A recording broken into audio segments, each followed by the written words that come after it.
আর বিকাশ রঞ্জন বাবু দিনের পর দিন ওনার একটা এটা নিয়মই হয়ে গেছে যে উনি হিন্দুত্ববাদের বিরুদ্ধে করবে। এবং আমি তো বলবো যে এনারা হচ্ছে বেসিক্যালি এই মানে এই চায়নার ফান্ডে চলে। তসলিমা নাসরিন একটা সাক্ষাৎকারে তিনি বলেছেন যে হ্যাঁ, কট্টরপন্থী দুটো গ্রুপেই আছে, মুসলিম মৌলবাদও আছে, হিন্দু মৌলবাদও আছে, কিন্তু মুসলিম মৌলবাদ যতটা ভয়ঙ্কর, হিন্দু মৌলবাদে কি সেটা আছে?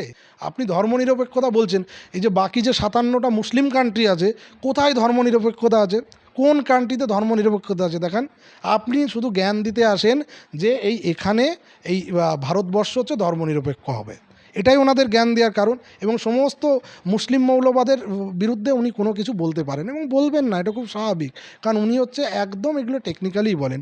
এখন তসলিমা নাসরিন এগেনস্টে ওনাকে বলতে হবে, তার কারণ ওনারা তো তাড়িয়েছিলেন। যদি কোনো ক্রিমিনালে মুসলিম নাম পায় তখন বলবে না ক্রিমিনালদের কোনো ইয়ে হয় না, ধর্ম হয় না, জাত হয় না। এটা ওনাদের খুব কমন ডায়লগ, এটা ওই ভণ্ডামিটা ওরাই করে, আর অন্য কেউ করে না। সবাই হচ্ছে ওই কালীঘাট ক্যামাক্সটিকে না পাঠালে কেউই তখন নেতা হতে পারতো না। তো এদের যে টাকা, এদের টাকা হচ্ছে কোটি কোটি টাকার দুর্নীতি। মানে আপনি 164 ভাবছেন, এখন ধরুন দেবরাজ চক্রবর্তীর একটা টাকার পরিমাণ যদি কেউ বলে 1000 কোটি টাকা, তার মানে বুঝতে হবে যে তিনি অ্যাকচুয়ালি তুলেছেন 4000 কোটি টাকা, তার ভিতরে 1000 কোটি নিজের রেখেছেন, আর হচ্ছে 3000 কোটি টাকা ক্যামাক্সটিক কালীঘাটে পাঠিয়েছেন। কারণ ওই 25-75 ভাগ না হলে তিনি কি করে টিকে থাকবেন? দেখুন, অভিষেক বন্দ্যোপাধ্যায়কে তখন জেলে থাকা উচিত। অভিষেক বন্দ্যোপাধ্যায় এবং মমতা ব্যানার্জি জেলে থাকা উচিত অনেক আগে থেকেই। তারা এমন কোনো দুর্নীতি নেই, এই যে মানে আমাদের পিসির সোকল্ড ভাইপো সমস্ত জায়গায় দুর্নীতি করেছে, কয়লা বলুন, গরু বলুন, পাথর বলুন, কোনো জায়গায় বাদ নেই। এবং স্যাটেলাইটে মাটিও চুরি করে নিয়ে চলে গেছে। আর এই যে ওনার এক একটা কারনামা কাণ্ডগুলো বেরিয়ে আসছে, দেখুন সেবাশ্রয় নিয়ে এর আগে একাধিক প্রোগ্রাম আমি নিজেও করেছি, তো সেবাশ্রয়ের ক্ষেত্রেও দেখুন যে বেআইনিভাবে কোনো শিশুর হাত কাটা গেছে, একজন ভদ্রমহিলার পা কাটা গেছে, এখন সেই অভিযোগগুলো উঠে আসছে। তো সেই জায়গায় দাঁড়িয়ে থেকে ওনার যা কিছু আছে, উনি উনি নিজেই একজন বেআইনি লোক। এবার সেই বেআইনি তার যা হবে বেআইনি সমস্ত কিছু। হঠাৎ করে সোনম ওয়াংচুক কেন এরকম অনশন করতে গেলেন সেটা আমারও মাথায় ঢুকলো না। মানে একটা ককরোচ জনতা পার্টি যেটা তৈরি করলো সিজেপি, আমি জানি না এটা ডিপ স্টেটের ফান্ডিং আছে ডেফিনেটলি। রাজ্যে পালা বদলের পর আরও একবার লাইমলাইটে উঠে এসেছে আরজিকর মেডিকেল কলেজ ও হাসপাতালের নাম। তবে এবার প্রেক্ষিতটা একটু অন্যরকম। মূল জরুরি বিভাগ, সেই মূল জরুরি বিভাগ ধার করা জায়গাতে এতদিন পর্যন্ত চালানো হয়েছে, কিন্তু সেই পার্মানেন্ট প্লেসের জন্য বারবার জোর দেওয়া সত্ত্বেও সেই কাজ কতটা এগিয়েছে তার রীতিমতো প্রশ্নচিহ্নের মুখে। এই নিয়ে স্বাস্থ্যমন্ত্রীর হঠাৎ করে সারপ্রাইজ ভিজিট এবং একই সঙ্গে আরজিকরের যে পরিস্থিতি তা নিয়ে কড়া নজর রয়েছে মুখ্যমন্ত্রী শুভেন্দু অধিকারীর। সেই সমস্ত কিছুর সঙ্গে সঙ্গে বর্তমান প্রেক্ষিত নিয়েও আলোচনা। সঙ্গে রয়েছেন সেই আরজিকরের প্রখ্যাত চিকিৎসক ডক্টর প্রামাণিক স্যার। অনেক অনেক স্বাগত আপনাকে ক্যাম্পেন কলিংয়ের পর্দায়। প্রথমে একটু আরজিকর দিয়েই শুরু করা যাক। আরজিকর মেডিকেল কলেজ ও হাসপাতাল যে অভয়াকাণ্ডের মাধ্যমে লাইমলাইটে চলে এসেছিল গোটা বিশ্বের কাছে, তবে আজকে দেখা যাচ্ছে প্রায় 2 বছরেরও বেশি সময় পরেও আরজিকর মেডিকেল কলেজের আভ্যন্তরীণ যে অবস্থা সেটিও কিন্তু বড়সড় প্রশ্নচিহ্নের মুখে দাঁড়িয়ে গেল বলাই যায়। জরুরি বিভাগ নিয়ে এর আগেও একাধিকবার প্রশ্ন উঠেছে, সেই প্রশ্ন কোথাও না কোথাও থেকেই গেল। এছাড়াও আরজিকরের যে বর্তমান যে আভ্যন্তরীণ পরিস্থিতি সেটিও নিয়েও কিন্তু রীতিমতো চর্চা। মূলত যিনি স্বাস্থ্যমন্ত্রী অর্থাৎ শারদত্ত মুখোপাধ্যায়ের সারপ্রাইজ ভিজিট, কি বলবেন? দেখুন, আজকে স্বাস্থ্যমন্ত্রী এসেছিলেন, সকাল থেকেই সারপ্রাইজ ভিজিট করেন এবং প্রায় 2.5 ঘন্টা থেকে 3 ঘন্টা চলে আর কি ওনার ভিজিট। উনি বিভিন্ন জায়গা, মানে বিশেষ করে আপনার general emergency, trauma building, oncology বিভাগ, তাছাড়াও হচ্ছে আমাদের বিভিন্ন হস্টেল, সমস্ত জায়গাগুলোকে উনি ঘুরে দেখেছেন এবং কোথায় কোথায় কী লুফলস রয়েছে সেই জায়গাগুলো উনি নিজে দেখলাম ডায়েরিতে নোট ডাউন যেমন করেছেন, তেমনি আমাদের আরজিকরের কর্তৃপক্ষ যারা যারা ছিলেন সেই ব্যাপারে সবাইকেই আর কি ডিরেকশন দিয়েছেন যে কত তাড়াতাড়ি। এবং তারপরেও স্বাস্থ্য ভবন থেকে জানানো হয়েছে বা স্বাস্থ্য ভবন থেকে ফোন এসেছিল।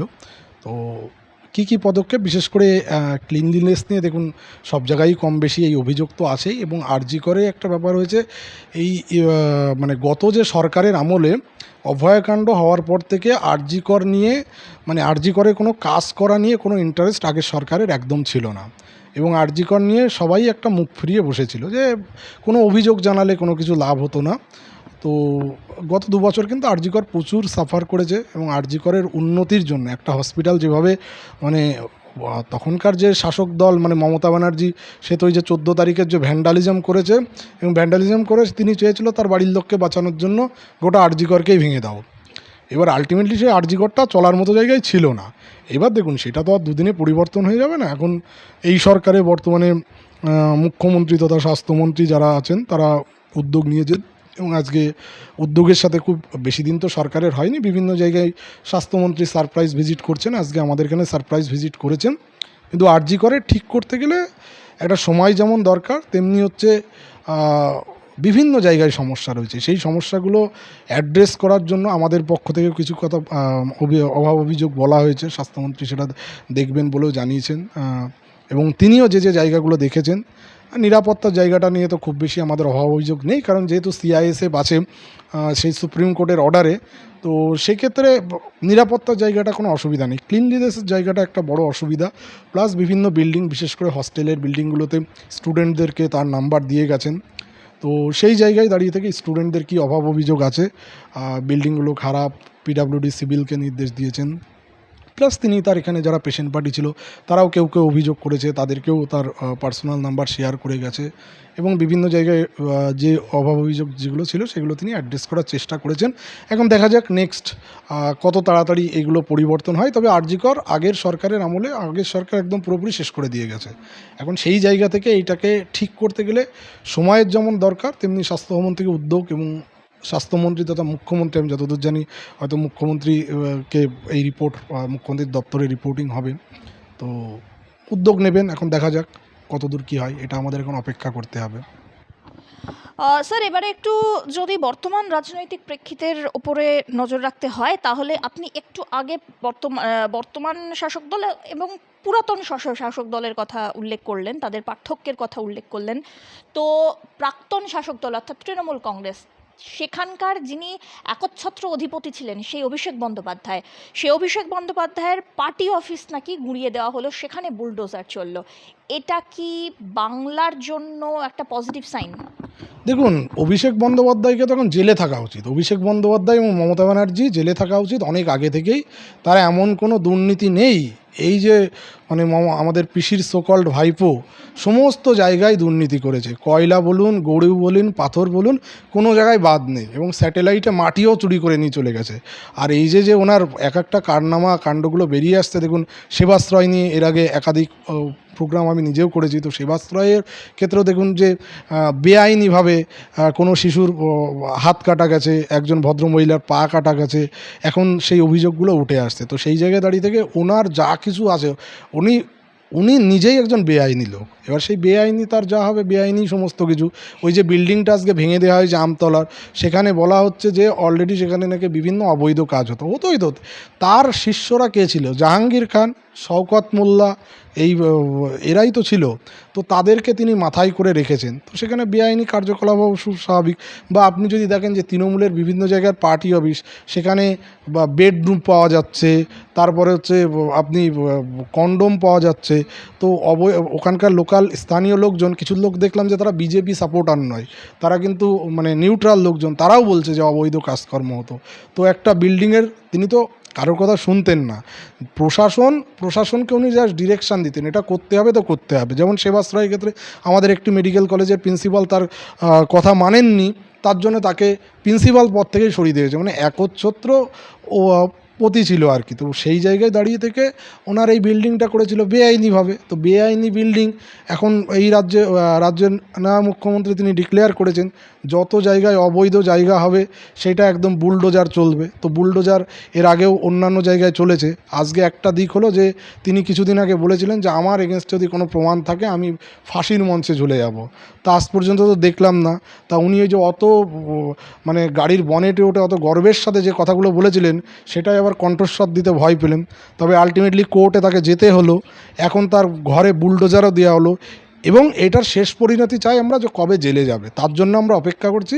যেদিন জেলে যাবে সেদিন, আজকে যদিও ওনার অলরেডি দর্পচূর্ণ হতে শুরু করেছে, যিনি কোনোদিন কোর্টে যাননি, কোর্টে গিয়ে কণ্ঠস্বরও দিয়েছেন যখনই হাইকোর্ট বলেছে, কড়া ভাষায় কথা বলেছে যে এরপরে আপনার ব্ল্যাঙ্কেট যে ইমিউনিটি তুলে নেওয়া হবে, তখন তিনি বাধ্য হয়েছেন। এরপরে দেখবেন যে জেলেও যাবে, সেই অপেক্ষায় আমরা আছি এবং সেটা সারা দেশবাসী অপেক্ষা করছে কবে পিসি আর ভাইপো জেলে যাবে।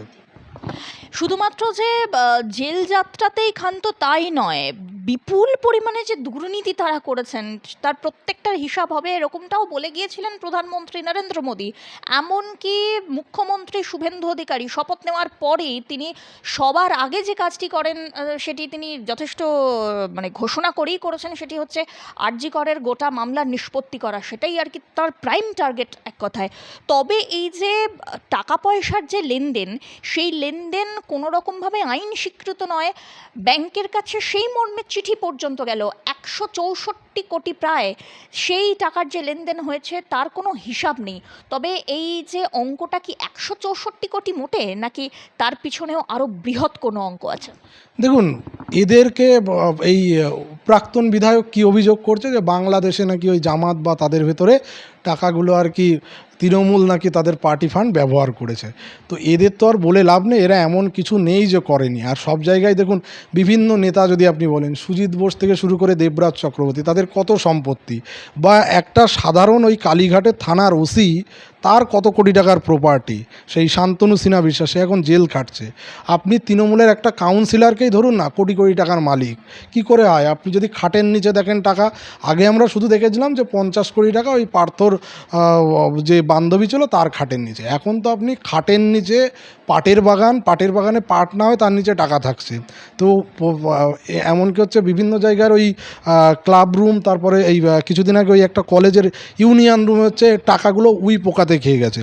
তো এদের তো টাকার কোনো অভাব নেই, মানে অভাব নেই বলতে এরা গত 15 বছর ধরে যে লেভেলে দুর্নীতি করেছে, এবং দেখা গেল যে বীরভূমের শুধুমাত্র ওই কয়লা, সেখান থেকে কত টাকা এখন রেভিনিউ জেনারেট হচ্ছে যেটা সরকারের ঘরে ঢুকছে। এমনকি রিসেন্টলি অনুব্রত মণ্ডলও নিজেও স্বীকার করেছে যে তাকে একটা পার্টিকুলার অ্যামাউন্ট অফ টাকা তাকে এই দিতে হতো। তো সবাই হচ্ছে ওই কালীঘাট ক্যামাক্সটিকে না পাঠালে কেউই তখন নেতা হতে পারতো না। তো এদের যে টাকা, এদের টাকা হচ্ছে কোটি কোটি টাকার দুর্নীতি। মানে আপনি 164 ভাবছেন, এখন ধরুন দেবরাজ চক্রবর্তীর একটা টাকার পরিমাণ যদি কেউ বলে 1000 কোটি টাকা, তার মানে বুঝতে হবে যে তিনি অ্যাকচুয়ালি তুলেছেন 4000 কোটি টাকা, তার ভিতরে 1000 কোটি নিজের রেখেছেন, আর হচ্ছে 3000 কোটি টাকা ক্যামাক্সটিক কালীঘাটে পাঠিয়েছেন। কারণ ওই 25-75 ভাগ না হলে তিনি কি করে টিকে থাকবেন? মানে সাপোজ সব নেতার ক্ষেত্রেই কিন্তু তাই হয়েছে। এবং রিসেন্টলি যে সমস্ত নেতারা এখন বেরিয়ে গেছেন মমতা ব্যানার্জি থেকে, তারা কিন্তু একে একে মুখ খুলতে শুরু করেছেন, এবং সেই মুখ খুললে কিছু সত্যি কথা তো বেরোচ্ছে। তো সত্যি কথাগুলো বেরোলেই দেখা যাচ্ছে যে টাকার হিসাবটা কিন্তু ওই রকমই, 25-75। যারা দিতে পেরেছে তারা টিকে থেকেছে, যারা দিতে পারেনি তারা টিকে থাকেনি, তাদের দেখবেন হচ্ছে কোণঠাসা করে দেওয়া হয়েছে।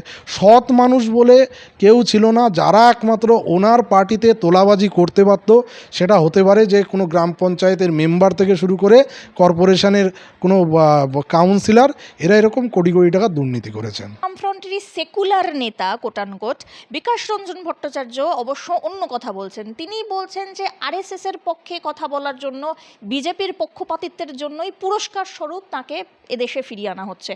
তিনি এও বলেছেন যে যদি কট্টর হিন্দুত্ববাদের বিরোধিতা করতেন তসলিমা নাসরিন, তাহলে আসল মজাটি তিনি টের পেতেন। আচ্ছা, বিকাশ রঞ্জন বাবু কে বলুন তো? বিকাশ রঞ্জন বাবু হচ্ছে সব থেকে বড় হচ্ছে মানে কি বলবো, এই মানে ওনার যে মাইনরিটি অ্যাপিসমেন্ট করা বা মুসলিম মানুষদের অ্যাপিসমেন্ট করে দিনের পর দিন উনি চলেছেন। উনিই একমাত্র মানুষ যিনি হচ্ছে ধর্মতলায় দাঁড়িয়ে গরুর মাংস খেতে পারেন। ওই জায়গায় দাঁড়িয়ে ধর্মনিরপেক্ষতা প্রমাণ করার জন্য কেউ পর্কের মাংস মোহাম্মদ সেলিমকে বলবে আপনি সে খান, বা মোহাম্মদ সেলিম খাবেনও না, এবং কেনই বা খাওয়া উচিত? উনি একমাত্র দেখবেন ওনার টার্গেট থাকে হচ্ছে হিন্দুদের এগেনস্টে। উনি কখনো মুসলিম মৌলবাদের বিরুদ্ধে কোনো কথা বলেন না। উনি মনে করেন যে একমাত্র হিন্দু মৌলবাদী এক্সিস্ট করে, মুসলিম মৌলবাদের কোনো এক্সিস্টেন্স নেই। ওনার কোনো কথা আজ পর্যন্ত দেখেছেন যে উনি দেখুন, হিন্দুদের সব ভালো, হিন্দু মৌলবাদ মানে কিছু নেই, কট্টরপন্থী নেই, সেটা আমি বলবো না। কিন্তু তসলিমা নাসরিন একটা সাক্ষাৎকারে তিনি বলেছেন যে হ্যাঁ, কট্টরপন্থী দুটো গ্রুপেই আছে, মুসলিম মৌলবাদও আছে, হিন্দু মৌলবাদও আছে। কিন্তু মুসলিম মৌলবাদ যতটা ভয়ঙ্কর, হিন্দু মৌলবাদে কি সেটা আছে? কেউ বলতে পারবে যে গত এই যে আমাদের কন্টিনেন্টে একই সাথে ইন্ডিয়া, পাকিস্তান, বাংলাদেশ, তিনটে জায়গা, আজকে মেজরিটি কোন জোন? মেজরিটি জোনটা হচ্ছে আমাদের ইন্ডিয়াতে। হিন্দুত্ববাদী কোনো কট্টরপন্থীদের কারণে কেউ দেশ ছাড়া হয়েছে, তার কোনো উদাহরণ আছে? দেখাতে পারবেন? কিন্তু আপনি দেখুন বাংলাদেশে আজকে হিন্দু কমতে শুরু করেছে। এই যে আমাদের মানে রাম মূর্তিতে তারা জুতো দেওয়ার অপরাধে হরিদাসকে জেলে যেতে হলো। রিসেন্টলি হয়েছে চিন্ময় কৃষ্ণপ্রভু জেল খাটছে, দীপু দাসকে হত্যা করা হলো। এবং আপনি এভরিডে দেখবেন যে বাংলাদেশে কিন্তু হিন্দু নিধন চলছেই। আপনি দেখেছেন বিকাশবাবুরা কোনোদিন বাংলাদেশের হয়ে কথা বলে? ওনাদের ওই বুকটা একটু চিনচিন করে কখন, যদি প্যালেস্তাইনে ওখানে যদি কোনো একটা বোমা পড়ে, ওনারা দেখবেন সেই ঘুম থেকে ওঠে, ওনাদের যত নেতা আছে রাত 9টা হোক 10টা হোক নেমে পড়ে।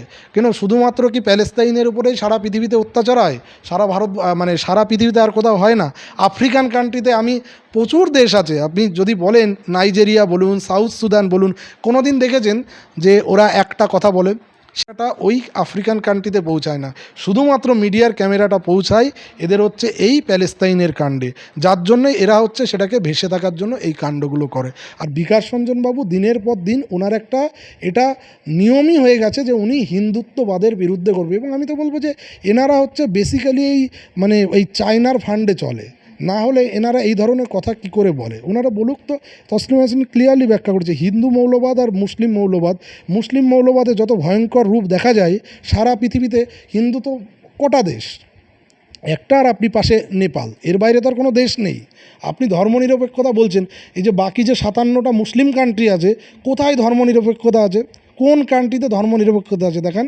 আপনি শুধু জ্ঞান দিতে আসেন যে এখানে এই ভারতবর্ষ হচ্ছে ধর্মনিরপেক্ষ হবে, এটাই ওনাদের জ্ঞান দেওয়ার কারণ। এবং সমস্ত মুসলিম মৌলবাদের বিরুদ্ধে উনি কোনো কিছু বলতে পারেন এবং বলবেন না, এটা খুব স্বাভাবিক, কারণ উনি হচ্ছে একদম এগুলো টেকনিক্যালিই বলেন। এখন তসলিমা নাসরিন এগেনস্টে ওনাকে বলতে হবে, তার কারণ ওনারা তো তাড়িয়েছিলেন। ওনারা কেন তাড়াতে গেলেন? ওরা যারা এত ধর্মনিরপেক্ষতা নিয়ে কথা বলেন, সেই টাইমে যখন ওনাকে এখান থেকে তাড়ালো তখনকার নেতা কে ছিল? ইদ্রিস আলী ছিল তৃণমূলের বিধায়ক। আর এই যে এখন যে সিদ্দিকুল্লাহ চৌধুরী, যে এই যে বাঁকড়া মসজিদ দিয়ে এত আন্দোলনে নেমেছে, এই জামায়াত উলেমার নেতা ছিল, পরবর্তীকালে এই তৃণমূলের আমলে নেতা হলো। সেই সময় রাস্তাঘাট যখন এরা যেভাবে ধ্বংসলীলা চালিয়েছিল, কেন? ল অ্যান্ড অর্ডার তো স্টেট সাবজেক্ট।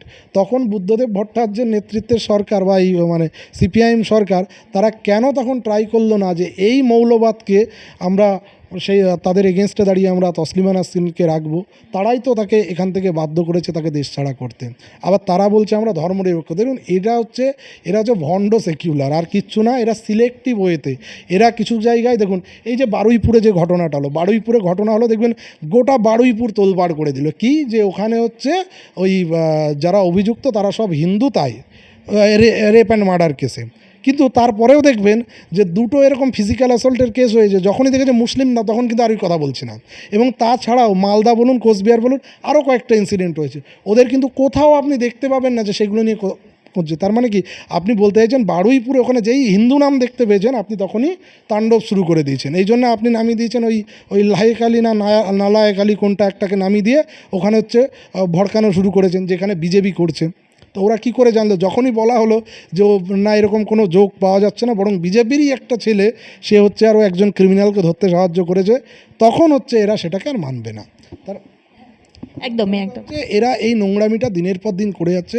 সেটা আপনি বারুইপুর কাণ্ড বলুন বা অন্য কাণ্ড, এদের একটাই হচ্ছে সিলেক্টিভ। ওরা হচ্ছে যদি কোনো যাকে যে হিন্দু নাম পেয়েছে তখন বলবে এটা আরএসএসের লোক, এটা বিজেপির লোক, এরা হিন্দু তখন। আর যদি কোনো ক্রিমিনালে মুসলিম নাম পায় তখন বলবে না, ক্রিমিনালদের কোনো ইয়ে হয় না, ধর্ম হয় না, জাত হয় না। এটা ওনাদের খুব কমন ডায়লগ। এটা ওই ভণ্ডামিটা ওরাই করে, আর অন্য কেউ করে না। এবারে যদি সত্যি সত্যি সেই লুঙ্গি বাহিনী কিছু করতে যায় তাহলে কি পদক্ষেপ নেওয়া উচিত বলে মনে করেন? দেখুন লুঙ্গি বাহিনী পদক্ষেপ তো ইতিমধ্যেই তো অলরেডি এই যে পার্ক সার্কাসে শুরুতেই তো দেখা গেল, পুলিশ চাইলে সব পারে। জ্যোতি বসু কী বলেছেন যে সরকার না চাইলে দাঙ্গা হয় না। তাহলে ওনার আমলে কী করে ওই টাইমে যখন ওই তসলিমা নাসরিনের তাড়ানোর জন্য তার উপরে অ্যাটাক করা মৌলবাদীরা যেভাবে লেগে পড়লো, তখন তিনি কি করলেন? তার ফোর্স দিয়ে কেন তিনি চেষ্টা করলেন না? কিন্তু এই সরকার আসার পরেই এই যে পার্ক সার্কাসে কথায় বিভিন্ন জায়গায় তারা নেমে পড়ে। আপনি বেলডাঙ্গা বলুন, সিএ আন্দোলন নিয়ে বলুন, ওয়াকআফ নিয়ে বলুন, যেখানে যাচ্ছে সেখানেই এদের মনে হলে রাস্তায় নেমে গেল, ট্রেন জ্বালিয়ে দাও, হাইওয়ে অবরোধ করে দাও। কিন্তু এখন আপনি দেখছেন করতে পারছে না। ওই লুঙ্গি বাহিনী নিয়ে ওরকম লুঙ্গি ডান্স করতে আসলেই তাদেরও ওই জেলে ঢুকতে হবে। অলরেডি এই যে দেখুন বারুইপুর কাণ্ডে লাহেকালিকে ঢুকতে হয়েছে। ওই যে আপনারা বিম ফেলেছিলেন রেল লাইনে, সেখানে একজন রেলকর্মীকে অ্যাটাক করেছিলেন, বেশ হয়েছে। এই সরকার ছেড়ে দেবে না, এটা তৃণমূলের আমলও নয়, বামফ্রন্টের সরকারও নয়, নতুন সরকার ছেড়ে দেবে না। এবং মাননীয় মুখ্যমন্ত্রী এটা ক্লিয়ার তিনি বলে দিয়েছেন যে এই ধরনের লোক যারা করে, বিশেষ করে এই যে জাহাঙ্গীর খান অ্যারেস্ট হওয়ার পরে তার ওয়াইফের নেতৃত্বে যে তাণ্ডব শুরু করলো, ভাগ্য ভালো ওখানে একটা পুকুর ছিল বলে তাই কিছু লোক মানে পুকুরের জলে ঝাঁপ দিয়ে ওরা বেঁচেছিল, নাহলে তো সেই দিনই তো দেখেছি, এবং তাদের প্রত্যেককে প্রায় অ্যারেস্ট করেছে। তারপরে দেখবেন যে এই ধরনের ওই মানে কাজ কর্মকাণ্ড তারা করতে পারছে না। এখন দেখুক না, আমি বলছি যে এরা এই সিএ বা ওয়াকাপের মতো যে ধ্বংসলীলা চালিয়েছে, চেষ্টা করুক না, রাস্তায় নামতে সাহস পাবে না, রাস্তায় নামার সুযোগ পাবে না, তার আগে অ্যারেস্ট হয়ে যাবে। এদিকে দেখা যাচ্ছে সোনাম ওয়াংচুক, তাকে হঠাৎ করে এই যে যন্তর মন্তর থেকে, অনশন মঞ্চ থেকে নিয়ে যাওয়া হলো হাসপাতালে, সেটা নিয়েও বিরোধিতা হচ্ছে কি না তাকে জোর করে, একজন অসুস্থ ব্যক্তি তাকে কেন জোর করে নিয়ে যাওয়া হয়েছে? দেখুন, একটা কথা আছে যে অলরেডি হাইকোর্ট একটা নির্দেশ দিয়েছে। দেখুন, যে নিট কেলেঙ্কারি হয়েছে বা এডুকেশনে যে স্ক্যাম হয়েছে, সেই জায়গা তো অস্বীকার করার জায়গা নয়। সেই জায়গায় সিবিআই অলরেডি চার্জশিট দিয়েছে, বিভিন্ন জনের নাম এসছে। এবার প্রতি বছর যদি এটা হতে থাকে, সেটা অবভিয়াসলি সরকারের উপর একটা প্রশ্ন উঠবেই। তো সেই জায়গায় আমি যারা আন্দোলনকারী তারা যে দাবি দাওয়া করছে, এই দাবি দেওয়ার সাথে আমি দ্বিমত নই, আমি একমত যে তাদের দাবিগুলো ঠিক আছে। কিন্তু এটাও ঠিক কথা যে মানে হঠাৎ করে সোনাম ওয়াংচুক কেন এরকম অনশন করতে গেলেন, সেটা আমারও মাথায় ঢুকলো না।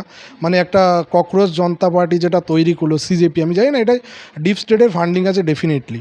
হঠাৎ করে একটা পার্টি সোশ্যাল মিডিয়ায় মুহূর্তের ভিতরে হয়ে গেল, এবং তারপরে দেখবেন যে সোশ্যাল মিডিয়ায় যতটা বেশি আছে, এরা কিন্তু ততটা বেশি কিন্তু এই বাস্তবে নেই। সেখানে ওয়াংচুক কেন গেলেন এটা বুঝলাম না। এবং কিছুদিন আগে তিনি হচ্ছে তার এগেনস্টে কিন্তু অলরেডি তিনি জেলে ছিলেন, এবং তিনি বেশ কিছু ধারায় অ্যারেস্ট হয়েছিলেন। সেই ধারাগুলোও কিন্তু অস্বীকার করা যায় না।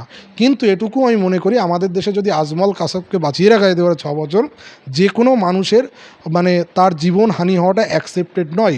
উনি অনশন করছিলেন, সেক্ষেত্রে কেন্দ্র সরকার তাদের কথাবার্তার মাধ্যমে এটা সমাধান করা দরকার। অবভিয়াসলি এটা কিন্তু প্রভিশন আছে, হাইকোর্টও ডিরেকশন দিয়েছে, এনি হাউ তাকে কিন্তু মানে তার জীবনহানি বা কোনো রকম আশঙ্কার জায়গায় যেন না যায়। তো সেই জায়গায় দাঁড়িয়ে থেকে ফোর্স ফিডিং, যেটা অনেক সময় দেখবেন ফোর্স ফিডিং করানো যায়, সেটা কোর্ট যেহেতু অর্ডার দিয়ে দিয়েছে, এখন সরকারি তরফে সেটা ট্রাই করবে, এটা খুব স্বাভাবিক। যে তাকে নিয়ে গিয়ে সুস্থ করার দায়টা হচ্ছে সরকারের। এখন কিন্তু ফোর্স ফিডিং করানো যায়, যে আপনি যখন খেতে চাইছেন না, রাইলস টিউব করে ফোর্সফুলি কিন্তু করতে হবে, বা আইভি মেডিকেশান দিতে হবে, স্যালাইন দিতে হবে, এগুলো যেগুলো ট্রিটমেন্টের পার্ট আছে। তো সেখানে তাকে নিয়ে যাওয়া হয়েছে, সেইটা আমি অন্তত কোনো ভুল দেখছি না। কিন্তু তাদের যে দাবি দেওয়ার সাথে, এখন দেখুন দাবি দেওয়া অবভিয়াসলি এডুকেশান নিয়ে ঠিক আছে, আবার অনেক সময় মাঝে মধ্যে দেখা যায় না, আমাদের বিভিন্ন জায়গায় আন্দোলন উঠলে কাশ্মীর মাঙে আজাদি গ্রুপ, তারা মাঝখানে হঠাৎ করে কোথাও ঢুকে যাচ্ছে। আবার কাউকে দেখা যাচ্ছে যে সেখানে যারা হয়েছে তারা কিছুদিন আগে ওই চায়না অ্যাম্বাসির ওখান থেকে দেখলাম তাদের হাতে বেশ কিছু গিফট আছে, তাদেরও দেখা গেছে। এখন কার কী ইন্টেনশন আছে তো বোঝা খুব মুশকিল। এখন দেখুন, সব কিছুর ঊর্ধ্বে আমি বলবো কোনো মানুষের জীবনহানি হওয়া উচিত নয়। অনশন করেছে, এই অনশন ভাঙানো সরকারের দায়িত্ব, এবং তাকে সুস্থ থেকে লড়াই করুক, তাকে সুস্থ করতে কিন্তু সরকারকেই হবে। এবং এডুকেশন স্কিম যেটা হয়েছে সেটাকে নিয়েও কিন্তু সরকারকে ভাবতে হবে, যাতে এইটা পরের বার কিন্তু আর না হয়। সেটা কিন্তু সরকারের কাছেও একটা কিন্তু চ্যালেঞ্জের বিষয়, এবং সরকারকে কিন্তু এটা সাধারণ মানুষ বা সারা দেশবাসীর কাছে কিন্তু প্রমাণ করতে হবে।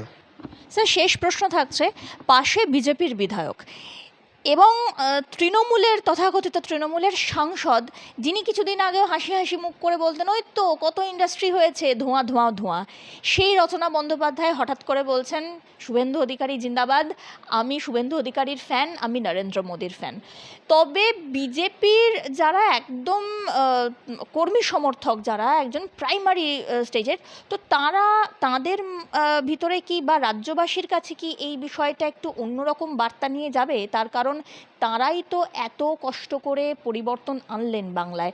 তারা একটা প্রশ্ন তুলছেন, সেটা হচ্ছে এদের সমর্থন না নিলেই কি বিজেপির চলছে না? দেখুন, একটা কথা বলতে পারি যে কেন্দ্রের বিজেপি কি ভাবছে আমি এটা আমার জানা নেই। তবে কেন্দ্র সরকার বা কেন্দ্রের বিজেপি যে ডিসিশানগুলো নিচ্ছে, সেই ছবিগুলো কিন্তু মোটেও ভালো নয়। বিশেষ করে বুথ স্তরের যারা কর্মীরা আছে তারা কিন্তু ভালোভাবে নিচ্ছে না। মানে বারবার সেখানে দেখা যাচ্ছে কোয়েল মল্লিক গিয়ে ভূপেন্দ্র যাদবের সাথে বৈঠক করছেন। আপনি যদি ভালো করে দেখেন যে কোয়েল মল্লিকের ওই সিটটা, রাজ্যসভার সিটটা, এইটা যদি না নেয়, হয়তো তারা যেটা লার্জেস্ট ইন্টারেস্টে দিল্লির কথা ভাবছে, কিন্তু আমাদের পশ্চিমবঙ্গের মানুষ কিন্তু সেটা ভালোভাবে নিচ্ছে না। হঠাৎ করে এই যে তৃণমূলের যারা এমপি ছিল তারা একটা দল তৈরি করে অন্য দলে এনসিপিআইতে জয়েন করলো, ভালো কথা, কিন্তু পরে যে 3টে সিট, সেই 3টে সিট কেনই বা সেখানে বিজেপির হয়ে যেতে হলো? বিজেপির কি আর কোনো ক্যান্ডিডেট নেই? বা বিজেপিতে প্রচুর ভালো ভালো লোক রয়েছে, সেই লোকগুলো কিন্তু যারা হয়তো যোগ্য, তো তাদেরকেই কেন ভাবতে হলো? এখন যদি আজকে বলে রচনা ব্যানার্জি, তারা দেখুন রচনা ব্যানার্জি বা এই যে সমস্ত সেলিব্রিটি জগতের যে মানুষরা, দেখবেন সিপিএমের একটা ভালো দিক ছিল, টলিউডটা কখনো কিন্তু রাজনীতির ভিতর ঢোকেনি। মমতা ব্যানার্জি কী করেছে, এই যে 21শে জুলাই শহীদ দিবস করবে, হয়তো এবার হতে পারে যে মমতা ব্যানার্জির সামনে কয়েকজন শহীদ মানুষ সামনে থাকবেন। উনি যখনই যেখানে বসে থাকেন তার সামনে গোটা টলিউড বসে থাকে। উনি রাস্তায় যখন নামে ওনার সাধারণ কর্মীরাও ওনার পাশে যেতে পারে না, গোটা টলিউডে ঘেরা থাকে। এবার কিন্তু এই টলিউড থাকবে না।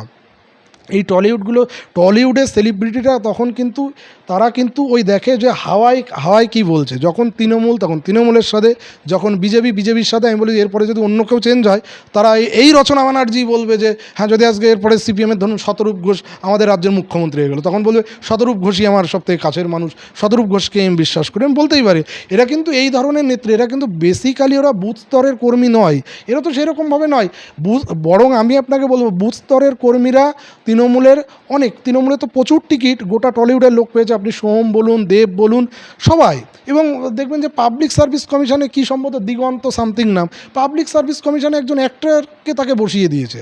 তাহলে যোগ্য শিক্ষিত ব্যক্তি কি ছিল না? ছিল। তৃণমূল এইটাকে পথগুলো দেখিয়ে দিচ্ছে, এবং এরাও এত লোভী হয়ে গেছে, এরাও বুঝে গেছে যে তাদের এখন কি করতে হবে। তারা এখন দেখছে যে এই জায়গায় তৃণমূল তো শেষ, এখন আমাদের বিজেপিতে যেতে হবে। কিন্তু এই ব্যাপারটা আমি বলছি, এই ইম্প্যাক্ট কিন্তু এই যে তৃণমূল যেটা করেছে গোটা টলিউডকে সামনে রেখে, মমতা ব্যানার্জিকে ঘিরে রেখে, এখন দেখবেন যে বুথ স্তরের কর্মীরা যারা অ্যাকচুয়াল শহীদ বা বুথ স্তরের কর্মী, মমতা ব্যানার্জি কাছে যেতে পারতো না, এখন কিন্তু তারাই তার পাশে গিয়ে দাঁড়াচ্ছে, বলে টলিউড গিয়ে কিন্তু দাঁড়াচ্ছে না। এটা যদি আমাদের রাজ্যে পরিবর্তন না করে, এই বিশেষ করে কেন্দ্রের বিজেপি, এবং আমার যেটা মনে হয় এটা রাজ্যের বিজেপি চাই কিনা আমার সন্দেহ আছে, এটা মনে হয় দিল্লি থেকে ডিসিশন দেয়া। এটা হয়তো শুনলে অনেকেই আমার সমালোচনা করতে পারেন, কিন্তু এটা আমার মনে হয় এন্টায়ারলি দিল্লির ডিসিশন। দিল্লির কথাটা ভাবছে, কিন্তু আমাদের রাজ্যের বিজেপি বা রাজ্যের বুথ স্তরের কর্মী তারা কি চায় সেটা নিয়ে কিন্তু মনে হয় না তাদের। কারণ আমি বিজেপির বুথ স্তরের কর্মী, প্রচুর মানুষের সাথে আমার যোগাযোগ আছে, রিলেশন, তাদের কেউ কিন্তু সন্তুষ্ট নয়, সবার একই বস্তু। কেন কোয়েল মল্লিকের সাথে কেন একজন কেন্দ্রীয় মন্ত্রীর বৈঠক হবে, বা এই যে 3জনকে কেন বিজেপি তাদের সমর্থন দিল, কী জন্য দিল? তাহলে এই যে ডিম ছোড়া হচ্ছে কাদেরকে? তাহলে কি বাকি যারা, সায়নী ঘোষ আজকে যিনি হচ্ছে শিবলিঙ্গে কন্ডম পড়ায়, তিনি ওই এনসিপিআইতে জয়েন করলে বলেন কি তিনি খুব ভালো হয়ে গেলেন, বা তিনি কোনো দুর্নীতির সাথে যুক্ত নন? তো এইরকম করে যা করেছে এগুলো কিন্তু কেউ, মানে বলবো রাজ্যের মানুষ, অন্তত বুথ স্তরের কর্মীটা ভালোভাবে নিচ্ছে না।